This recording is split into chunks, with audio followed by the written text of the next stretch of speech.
Bonjour, bienvenue au musée de l'Armée, au cœur de l'hôtel des Invalides, à 2 pas du tombeau de Napoléon. Je suis Émilie Robbe, conservatrice en chef du patrimoine, membre du commissariat de l'exposition Napoléon n'est plus. Je suis très heureuse de pouvoir vous accueillir ce soir au milieu de notre exposition, virtuellement présentée, mais dont je l'espère vous pourrez au moins vous faire une idée et peut-être cela vous donnera-t-il envie de nous rejoindre très bientôt.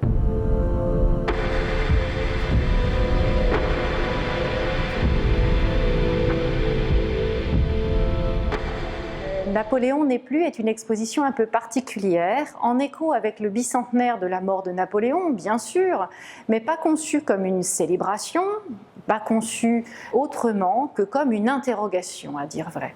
Voilà 200 ans que Napoléon est mort et voilà 200 ans que l'on continue à publier des livres, à faire des films et même des séries télévisées, des œuvres d'art à sujet napoléonien.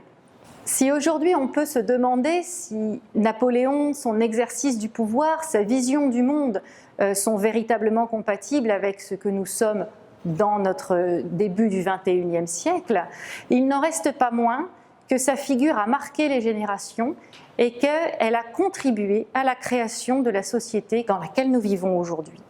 Napoléon, en tant que référence, en tant qu'archétype presque du self-made man, du grand homme, de celui qui a réussi à conquérir l'histoire, continue à fasciner, il continue à repousser aussi, mais notre sujet à nous est de savoir comment et pourquoi, à travers sa mort, l'image de Napoléon a considérablement évolué et c'est durablement dans la mort qu'il est devenu celui qu'il est aujourd'hui.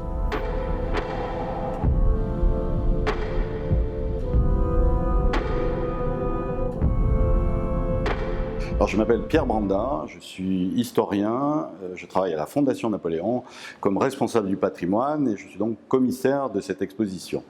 Ce qu'on sait de l'exil de Napoléon à Sainte-Hélène, c'est bien entendu sa lutte face au gouverneur de l'île, le fameux geôlier Hudson Law, mais c'est aussi un considérable travail de Napoléon, dictant ses mémoires à ses principaux compagnons de l'épopée, son secrétaire Lascaz, et une œuvre qui deviendra le fameux mémorial de Sainte-Hélène. Napoléon donc travaille à sa postérité, mais espère aussi que ce travail de communication, Napoléon fut un génial communicant, il espère encore sortir et améliorer les conditions de sa détention, parce qu'une chose à retenir, qui contrarie un petit peu la légende, c'est que Napoléon a toujours espéré sortir de Sainte-Hélène, et même jusque dans les derniers mois de sa vie, en avril 1821, il pense encore pouvoir être ramené en Europe. En fait, Napoléon s'illusionne, les Anglais entendent bien le garder dans cette île-prison jusqu'à sa mort, et donc il ne pourra effectivement jamais en sortir. Le Napoléon qui arrive en octobre 1815 à Sainte-Hélène est encore un Napoléon en assez bonne forme, quelqu'un qui entend encore résister, combattre, lutter, mais au fil des années, en fait, il commence à s'affaiblir et perdre un petit peu ses espérances du départ. Napoléon subit les premiers assauts de sa maladie, qui est une maladie de l'estomac, un ulcère, puis une gastrite en fait qui le font saigner, qui provoquent des hémorragies internes et qui petit à petit l'affaiblissent parce que Napoléon s'anémie en fait. Et donc à partir de l'année 1820, les signes les plus évidents de sa maladie apparaissent. Napoléon ne peut pratiquement plus marcher tout seul, il est obligé d'être aidé. Petit à petit, il n'arrive même plus à sortir de son lit et la maladie gagne encore en intensité. Ses médecins, il y a un médecin corse qui s'appelle Anton Marquis qui est à son chevet, mais bon, la médecine de l'époque est totalement impuissante à soigner son mal, c'est-à-dire cet ulcère, ce mal de l'estomac. Dans la journée du 5 mai, il respire à peine, on le veille autour de lui. À ce moment-là, toute la maison de Longwood s'assemble parce qu'on est conscient que les dernières heures sont arrivées. Donc c'est une belle communion autour de Napoléon qui se fait, de ses domestiques, à ses officiers. Et comme ça, on attend la délivrance. Napoléon expire le 5 mai 1821 à 5h49 du soir. Et tout de suite après, sa mort va être constatée par les Britanniques, d'abord, les officiels britanniques, car évidemment c'est une nouvelle d'importance, et Hudson Law, qui est à proximité de la maison, va être informé par le médecin anglais Arnott de la fin de Napoléon.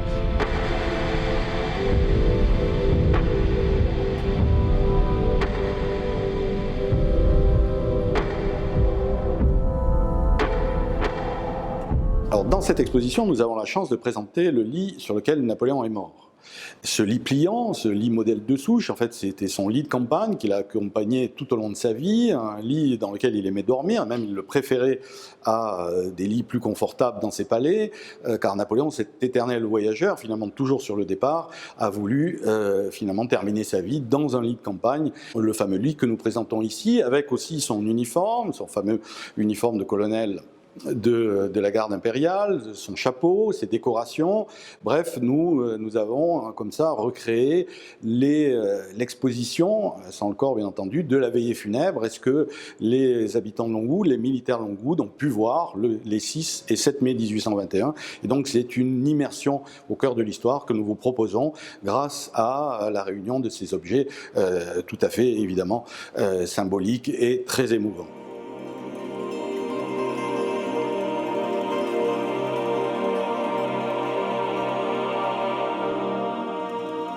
Bonjour, je suis Léa Charles-Icard, je suis commissaire de l'exposition Napoléon n'est plus et je vous accueille ici dans la deuxième section de l'exposition qui concerne le dossier médical de Napoléon, qui est une pause thématique dans un parcours qui est plutôt chronologique où on s'intéresse vraiment aux circonstances de sa mort à travers à la fois l'autopsie mais aussi les masques mortuaires qui ont été pris au lendemain de sa mort à Sainte-Hélène.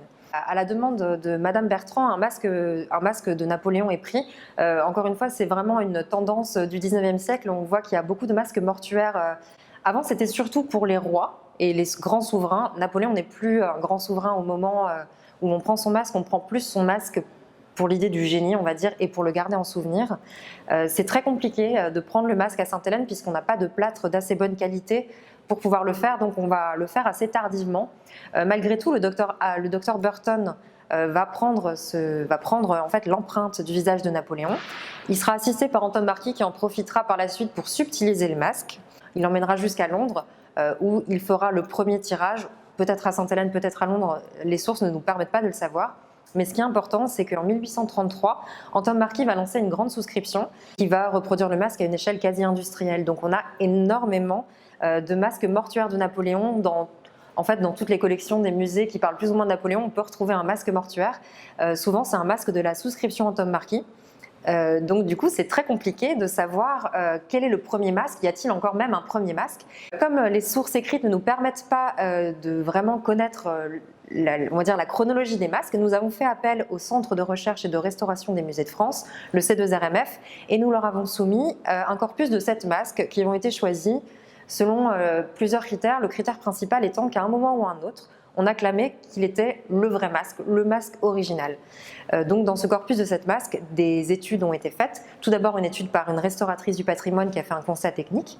Le masque est ensuite parti à la photographie en plein jour, photographie UV, qui permet de comparer un petit peu plus finement déjà les exemplaires, parce que c'est vrai que quand on voit les masques Anton Marquis, ils sont tous absolument identiques, mais en fait, grâce à la photographie et surtout grâce à la modélisation en 3D qui a été effectuée ensuite, on va pouvoir se rendre compte qu'il y a des différences subtiles entre les masques.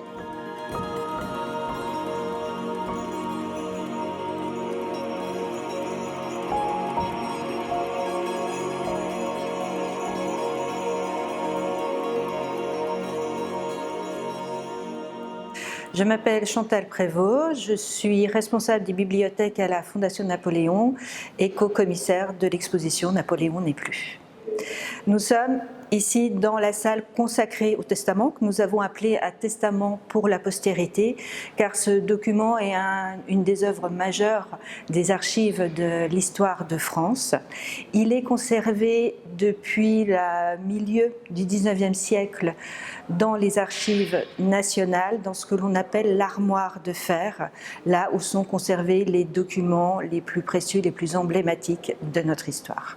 Ce testament est en réalité constitué de plusieurs pièces. C'est un ensemble testimonial constitué d'une part d'un premier testament proprement dit, d'une dizaine de pages, complété au fur et à mesure des jours et au fur et à mesure des pensées de Napoléon par 7 codicilles légaux, également des états, c'est-à-dire des inventaires qui dressent la liste des biens que Napoléon a emporté à Sainte-Hélène, quelques biens de prestige restés à Paris, complétés également par une instruction aux exécuteurs testamentaires et par 2 lettres à des banquiers restés en Europe. Les enjeux du testament de Napoléon sont doubles. Il y a à la fois un enjeu personnel, puisque Napoléon, lorsqu'il va léguer ses biens, agit en tant que personne privée. Donc il lègue des biens, nous l'avons vu, à la fois très personnels, nous en avons quelques-uns à côté de nous que nous avons essayé de retrouver, de retracer pour les présenter aux visiteurs. Donc ce sont à la fois des boîtes. On aimait beaucoup les boîtes d'apparat qui étaient des cadeaux de prestige. Napoléon en a emporté une 50aine à Sainte-Hélène, dont quelques-unes qui sont dans l'exposition. C'est bien entendu des pièces majeures comme le grand collier de la Légion d'honneur et des pièces beaucoup plus modestes, son linge par exemple, qu'il lègue à son fils, ou une gourde. Voilà, donc ces objets sont présentés autour de nous. Il y a également des legs d'argent qui sont en partie à ses compagnons d'exil, en partie également aux personnes qui lui sont restées fidèles, et en troisième partie, les legs collectifs qui sont destinés aux anciens soldats, aux vétérans des guerres de la Révolution et de l'Empire.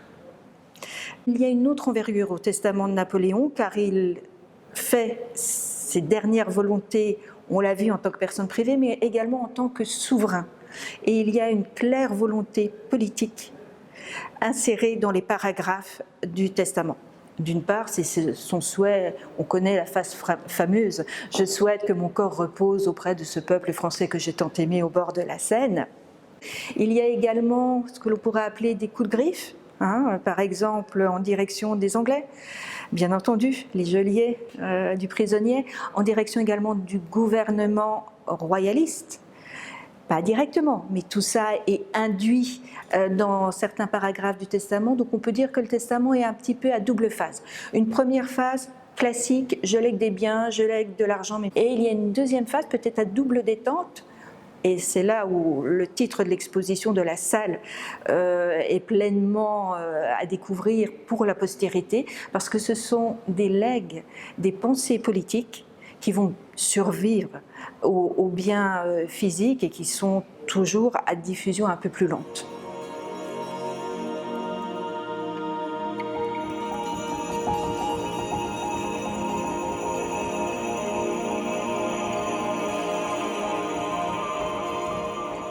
Dès la mort de Napoléon en 1821, il y a des pétitions qui sont déposées à la Chambre des députés pour qu'on rapatrie le corps en France. Ces pétitions mettent du temps à aboutir et en fait il faut qu'elles trouvent un contexte politique favorable, et elles le trouvent enfin en 1840 puisque Thiers, qui vient d'achever l'écriture de son Histoire de la Révolution, œuvre en fait en faveur du retour de la dépouille de l'empereur. On parle de retour des cendres, il faut bien faire attention, en fait il ne s'agit pas de cendres à proprement parler, c'est un terme, un euphémisme qu'on utilise pour décrire les restes mortels de l'empereur. La mission est donc décidée en 1840, il faut donc affréter un navire pour ramener le corps. Les discussions avec les Anglais prennent en fait très peu de temps puisque les Anglais ne s'intéressent plus vraiment à ce problème-là. C'est un problème politique en France en fait, c'est-à-dire qu'en faisant revenir Napoléon, c'est un acte politique fort. D'ailleurs, Louis-Philippe le fait pour unir le peuple autour d'un héritage qu'il veut commun, c'est-à-dire qu'il veut prendre sous lui l'héritage de l'Empire. Et donc du coup, finalement, pas de problème avec les Anglais pour ramener le corps de Napoléon. Il faut monter une mission, c'est la mission qu'on va appeler la mission de Sainte-Hélène, qui va prendre part vraiment à ce dernier épisode de la légende de Napoléon, dernier épisode où on va voir le corps charnel de Napoléon. C'est une mission qui est dirigée par le fils du roi lui-même, c'est le prince de Joinville, qui va être le commandant de bord de la Belle Poule qui vient chercher les restes mortels de Napoléon. À son bord, on va trouver également les derniers fidèles qui étaient eux aussi à Sainte-Hélène et qui vont en fait effectuer une sorte de pèlerinage à Sainte-Hélène pour ramener le corps de l'empereur.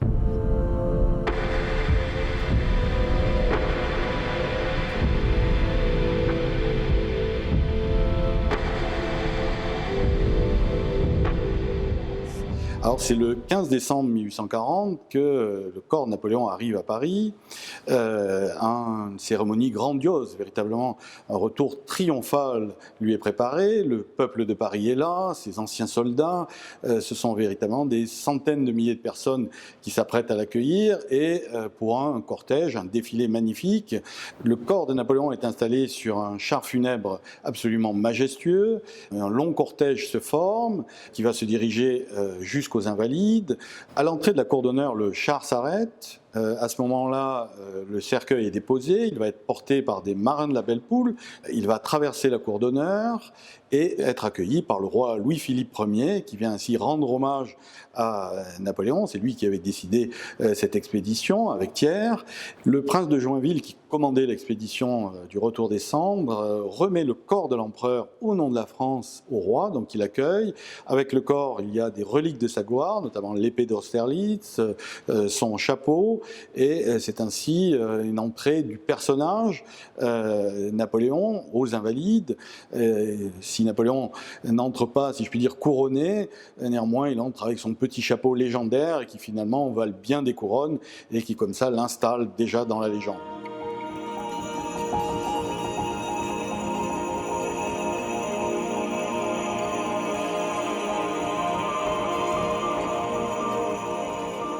D'habitude, on parle des clés du tombeau du directeur du musée de l'armée comme gardien des clés du tombeau de l'empereur, mais on devrait dire clés du cercueil. Car les clés que vous avez là, dans cette vitrine, ne sont pas les clés d'un tombeau de quartzite monumental, ce sont les clés du cercueil d'ébène, conçues par l'ébéniste Le Marchand à Paris. Le musée de la Légion d'honneur disposait d'une clé dans une boîte elle-même fabriquée dans l'ébène ouvragé qui avait servi au cercueil, et qui se trouve être un double issu de la famille de l'ébéniste.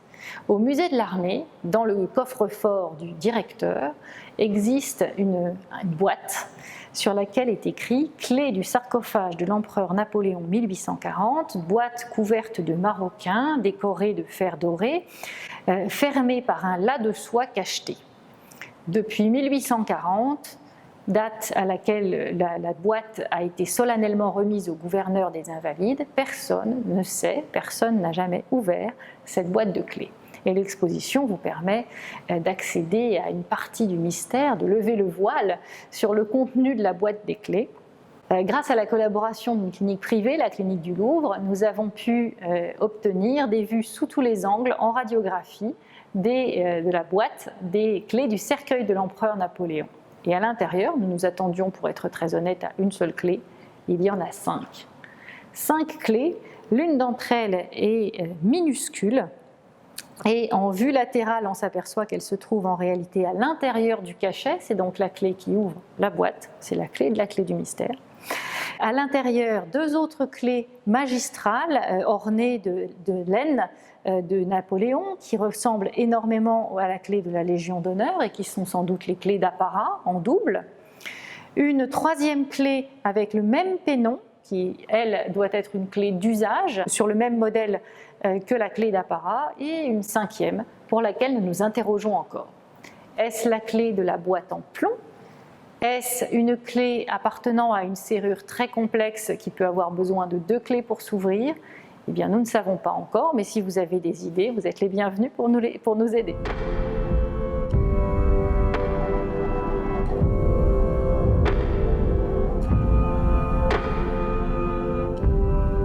En 1869, la comtesse Primoli, membre de la famille Bonaparte, commande pour l'année du centenaire de la naissance de Napoléon une œuvre inspirée d'un tableau aujourd'hui disparu mais à l'époque très célèbre, largement diffusé par l'Estampes, réalisé par Horace Vernet en mémoire de Napoléon au moment du retour des cendres.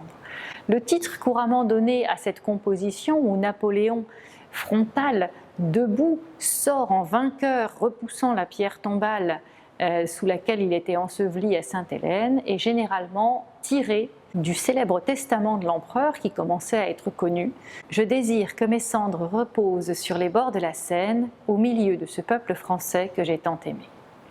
Voici donc le titre d'une œuvre qui s'appelle parfois aussi Napoléon sortant de son tombeau, plus simplement, et que je vous laisse découvrir avec moi sous la forme tout à fait exceptionnelle de cette nouvelle acquisition du musée de l'Armée, une micro-mosaïque de la fabrique romaine De Rossi, formée de micro-tesselles d'entre 1 à 2 mm environ.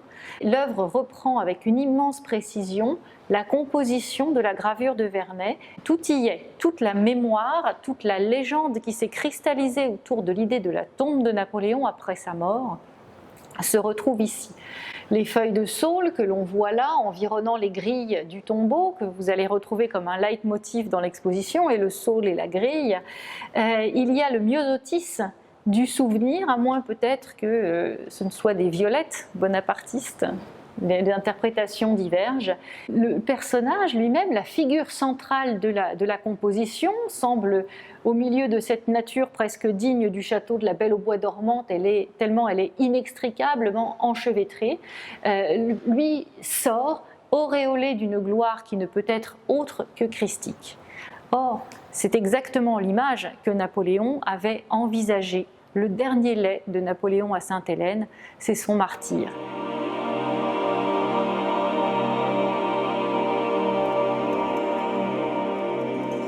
C'est sur cette image, auréolée de gloire, mais chargée aussi un petit peu de mystère, sur une tombe à demi entrouverte, que je me permets de conclure cette visite virtuelle, cette inauguration virtuelle.